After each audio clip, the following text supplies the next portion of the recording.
Bom, meus amigos, é o seguinte. Vamos lá. Mirassol venceu, chegou a 66 pontos, cravou a classificação para a fase de grupos da Libertadores. Porque a fase de grupos vai até o G5, né? O Botafogo tem 59, o Mirassol tem 66. Se o Botafogo ganhar os dois jogos que ainda tem, vai chegar a 65. Ou seja, não chega mais no Mirassol. O Fluminense acabou de vencer do Grêmio por 2-1. Qual é a consequência disso? O Fluminense vai chegar na última rodada querendo beliscar essa vaguinha no G5. Pro Bahia esse resultado foi péssimo, né? Porque a distância agora subiu para 4 pontos, restando 2 jogos aqui pro Bahia. O Bahia, já para dar o spoiler da minha opinião, amanhã deve vencer do Sport. Eu nem vou aqui agora colocar um palpite exato, 3-0, 3-1, 2-0, vou botar 1-0, placar simbólico, só para colocar os 3 pontos. A tendência é que o Bahia vença amanhã. Mas o ponto é o seguinte, para o Bahia classificar para a Libertadores na fase de grupos, muito provavelmente vai ter que ganhar os próximos 2 jogos. E aí tem que ver como é que o Fluminense vai para esse jogo contra o Bahia, né? Se vai com o time reservão, pensando na semifinal contra o Vasco, ou se vai tentar colocar os titulares para de fato carimbar a classificação na quinta posição para a fase de grupos da Libertadores. Cara, eu vou dizer uma coisa pra vocês, velho. Se eu fosse Zubeldia, eu colocaria um mistão nesse jogo aí contra o Bahia. Ou os reservas mesmo. Porque, vamos lá. A fase de pré-libertadores, normalmente, na primeira fase, né, para os times brasileiros, começa já na segunda fase. Se eu não me engano, é a segunda fase, depois vem terceira fase. Passando da terceira fase, tu já chega na fase de grupos. Normalmente são times muito ruins mesmo. Nível Série B, que briga para não cair para Série C. E às vezes nível Série C. Então, assim, e são 2 jogos, né? Então, teoricamente, o Fluminense, chegando na pré-Libertadores, ele tem boas condições de avançar para a fase de grupos. Já na Copa do Brasil, e se tu perde o jogo lá, hipoteticamente fora de casa na pré, tu pode reverter na volta. Beleza que tem o risco de tu ser eliminado e nem para a Sul-Americana se classificar na próxima temporada. Ok, tem esse risco. Mas eu acho que eu pouparia boa parte do time, preservaria. Lógico, eu colocaria todo mundo entre os relacionados, mas eu pouparia, mesclaria. Pelo menos metade do time dos mais desgastados, né? E tentaria focar quase tudo, pelo menos, nos jogos das semifinais contra o Vasco. É clássico carioca, chegando na final da Copa do Brasil, o Fluminense pode ser campeão e também garantir a vaga na fase de grupos da Libertadores, né? E aí eu queria linkar uma coisa aqui rápida com vocês, tá, gente? Eu vi um vídeo hoje, aleatório no Twitter também, de Rica Perrone sobre a classificação para a Libertadores. Veja só, deixa eu até ver aqui se eu acho. Comentário bem interessante dele em relação à meritocracia, né, velho? Olha isso aqui. Eu concordo muito, tá? Com esse comentário de Rica aqui. Vamos lá. Antecipadamente a pergunta que eu fiz no ano anterior, onde o Atlético Mineiro conseguiu disputar a final da Libertadores da América, a final da Copa do Brasil e não jogou a Libertadores esse ano. E o Corinthians, que esteve em crise o ano inteiro, conseguiu ali chegar na disputa até o final ali pela Libertadores. Essas 8 vagas, que às vezes viram 9 na Libertadores, elas são um tremendo de um erro, eu acredito, da CBF, dar a vaga para o campeão da Copa do Brasil e para o sexto colocado do brasileiro e não para o vice-campeão da Copa do Brasil. Acho muito mais justo o vice-campeão da Copa do Brasil ficar com a vaga. Nós estamos de um cenário que é o seguinte: neste momento, não tem G8 ainda. Mas Primeiro, eu tenho que parar por aqui. Concordo plenamente. É muito mais mérito de um time chegar na final de Copa do Brasil e garantir por meritocracia a vaga na fase de grupos da Libertadores, ou na pré-Libertadores, vai, que seja na pré-Libertadores, do que o oitavo colocado, que fracassou o ano quase que todo, vamos dizer assim, né, em relação a investimento e tal, tudo mais, ou vai, fracassou durante parte do campeonato, ou parte da temporada, pegar essa vaga na pré-Libertadores. Por exemplo, o São Paulo hoje, ele é o oitavo colocado. Vamos supor que abre o G8. Ninguém sabe o que vai acontecer. Vamos supor que abre esse G8. E o São Paulo garanta a vaga na fase de pré-Libertadores. Cara, tu tá premiando um time que foi incompetente basicamente o ano todo. O que é que o São Paulo teve bom esse ano? Nada. Não chegou em semifinal de Libertadores. Não chegou em semifinal de Copa do Brasil. Na Série A acabou de tomar ataque 6-0 do Fluminense. Se tu perguntar pro torcedor do São Paulo, qual nota você atribui pro ano do São Paulo? Nota 1, 2. O ano foi um fracasso. Lógico, para piorar só poderia, para terminar com chave de ouro, o rebaixamento para a Série B. E o complemento de tudo isso é que o São Paulo, por incrível que pareça, está a 7 pontos do Z4.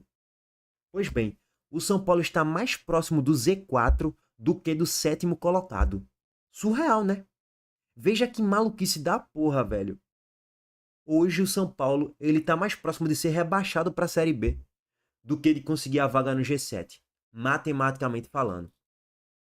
E se você perguntar para o torcedor do São Paulo, do Corinthians, do Grêmio, do Vasco, do Atlético Mineiro, o ano é um fracasso. O ano é um fiasco. Então tu vai premiar a tua incompetência, vamos dizer assim, com a classificação para a pré-Libertadores. É por isso que a pré-Libertadores tem um monte de time ridículo. É por isso que a Sul-Americana também tem vários times ridículos. Time de Série B, time de Série C. Deveria ser meio que a nata, né? A Libertadores e a Sul-Americana, entre aspas, a Série B da Libertadores. A segunda nata. Sul-Americana tu vê time de Série C, pô. Tem vários na fase de grupos. Mas enfim, esse debate a gente pode alongar em outros momentos, mas eu acho que é muito interessante esse ponto de vista de Rica Perrone aqui, tá? Vamos complementar. Eu sei que não tem como o São Paulo ser rebaixado, gente. Pelo amor de Deus. Eu sei, pô. Pelo amor de Deus. Eu só tô colocando o ponto do...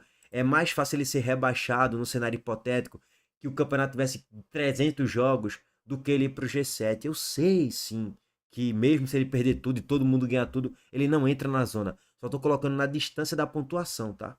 Bom, vamos lá. Pode ter. O São Paulo seria o oitavo colocado.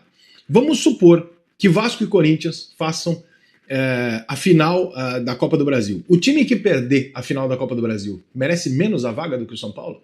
Por que eu estou dizendo isso? Porque a CBF precisa rever esse conceito. Quem decide as vagas do país não é a Conmebol, é a própria CBF.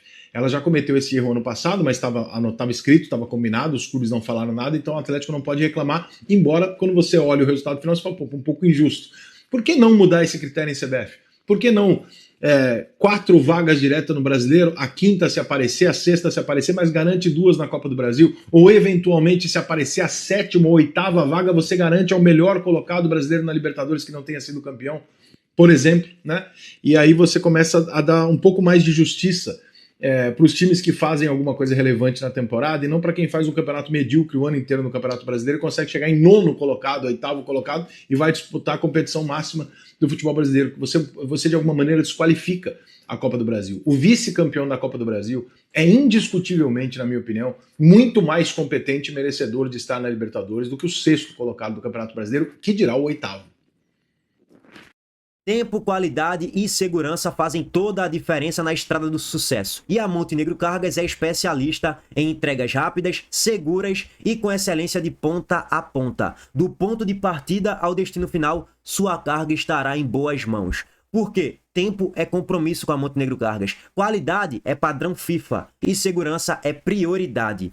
A Montenegro Cargas faz o transporte de cargas expressas, fracionadas, faz também o transporte de produtos químicos em todo o Brasil. Entre no site www.montenegrocargas.com.br, faça seu orçamento e depois venha aqui me agradecer. Essa é a Montenegro Cargas, transportando compromisso. Para quem não conhece, é carga, viu, pai? Concordo plenamente, tá? Não discordo de absolutamente nada. Mas, dito isso, né? O que é que temos na prática como regulamento?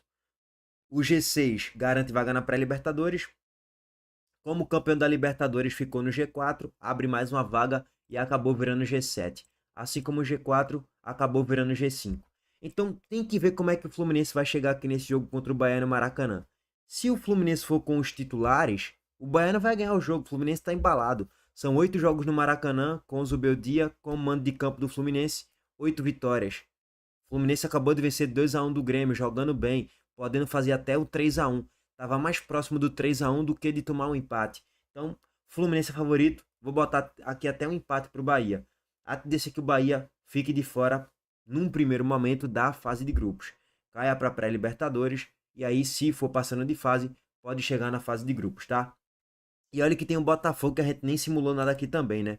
Se o Botafogo ganhar um jogo, já vai a 62. Já passaria o Bahia. Então, assim, o Bahia, se quiser pegar esse G5 aí, tem que vencer os 2 jogos. Caso contrário, é pouquíssimo provável que o Bahia se classifique para a fase de grupos da Libertadores de forma direta, né? O Botafogo pega o Cruzeiro no Mineirão e depois enfrenta o Fortaleza no Newton Santos.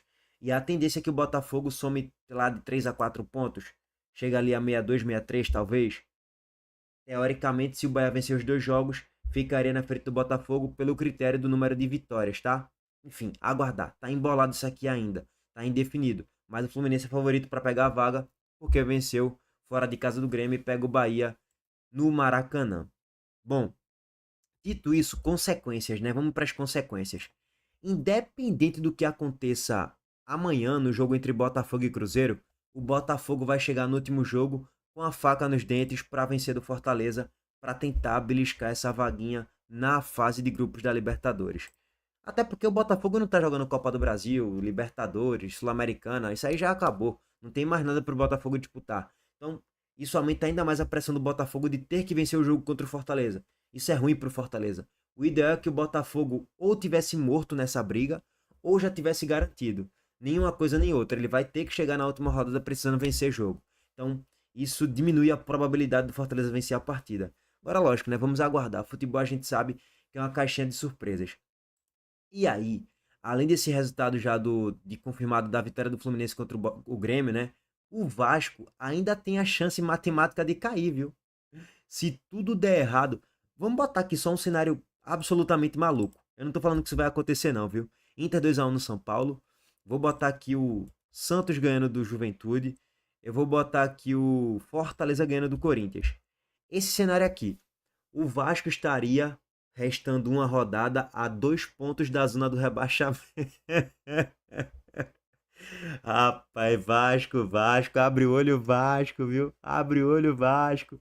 O Vasco estaria a 2 pontos da zona do rebaixamento. Cara, que bizarro, né, bicho?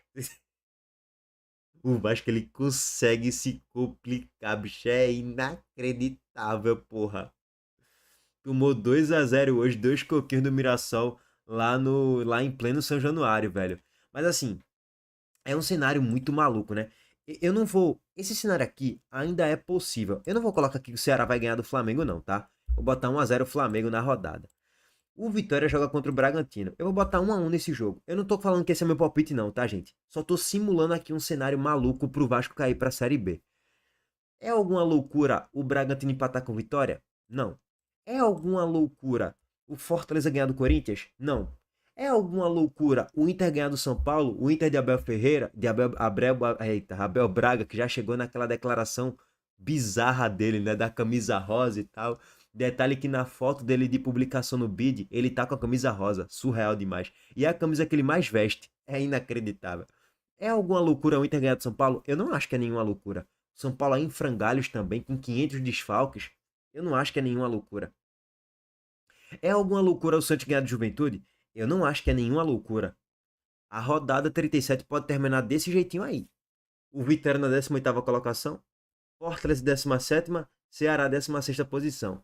Aí vamos para a última rodada, nesse cenário maluco, né? O Vasco perde do Atlético Mineiro, 1-0, beleza. Aí o Vitória ganha do São Paulo, 1-0, beleza. Aí o Inter ganha do Bragantino, 1-0, beleza. Aí o Santos vai ganhar do Cruzeiro, 1-0, beleza. E o Ceará ganha do Palmeiras, puta que pariu. Ei,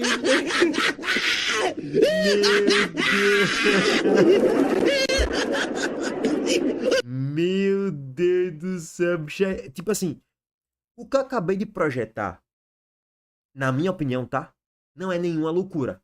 Tipo, porra, é impossível isso acontecer. Não é impossível. É provável? Não, porque são muitas combinações, né?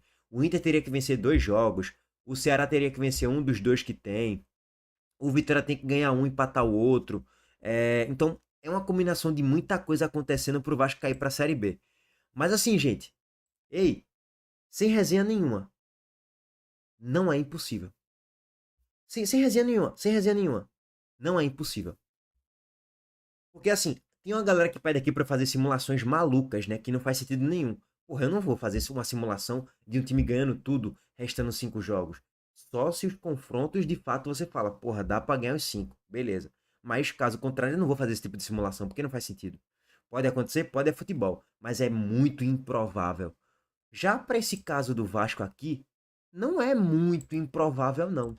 Lógico, não é provável, mas não é beirando o impossível também. Tipo, não é nenhuma loucura isso aqui acontecer, não, porra. O Vasco cai na 17ª colocação. Eu vou dizer pra vocês, é bem possível. E aí o Vasco vai para uma última rodada precisando pontuar, pelo menos o empate contra o Atlético Mineiro, para não correr esse risco do rebaixamento. Porque, lógico, se o Vasco somar um ponto aqui, vamos botar aqui, somou um ponto, ficou, pô. 46, ficou. Mesmo que o Fortaleza vença, só se o Fortaleza vencer também, né? Mas aí também, porra, quem cairia era o Atlético Mineiro, né? Cadê? O Vasco. Não, não, o Vasco não cairia, não. Mesmo o Fortaleza vencendo do Botafogo. E o Galo? Ih, rapaz. Ah, não, o Galo teria um jogo a menos aqui ainda pra cumprir, né? Contra o Palmeiras. Contra o Palmeiras. Vixe, Maria. Rapaz, que loucura, irmão. Se o Vasco somar um ponto, permaneceu, pô, não tem risco nenhum. Porque ele vai a 46 jogos, ele tem 13 vitórias. No duelo ali com todo mundo, ele não cai mais, não. Mas e o Galo? Se o Galo perder do Palmeiras amanhã na Arena MRV e empatar com o Atlético, empatar com o Vasco na última rodada, quem pode cair é o Galo. Só que aí já é um cenário muito maluco, porque o Fortaleza também teria que vencer na rodada, né? Aí cairia o Vitória, por exemplo, e o Galo ficaria ali no limite. O Grêmio tá aqui no bolo, tá, gente? Mas o Grêmio vai ganhar do Sport, é o time bônus, então o Grêmio vai a 49 pelo menos. Então, só pra colocar aí o contexto. E o Grêmio vai tentar vencer pra tentar pegar essa vaga no G8, se o São Paulo tropeçar nessa rodada contra o Internacional, né? Aí tem que aguardar o que vai acontecer. Mas assim, que loucura, né, irmão? Rapaz, que loucura. O Vasco ele ainda corre um risco real de queda pra Série B. Assim como o Bragantino corre um risco real de queda para a Série B se ele perder os dois jogos contra a Vitória e contra a Internacional. Foi mal. Contra a Vitória Internacional, o Bragantino pode cair para a Série B ainda, pô. Então, assim, quem tem 45 ainda não tem garantia de nada. Lógico, a tendência é que não caia. Quem tem 45 hoje, tudo indica que não vai cair. Eu acho que pelo menos dois times ali vai fazer abaixo de 45. Ou se fizer 45, o Bragantino e o Vasco vai ganhar no duelo pelo critério de número de vitórias. Sempre bom pontuar isso. Então, eu acho que o Bragantino, mesmo se perder os dois jogos e o Vasco também se perder do Galo, eu acho que não vai cair.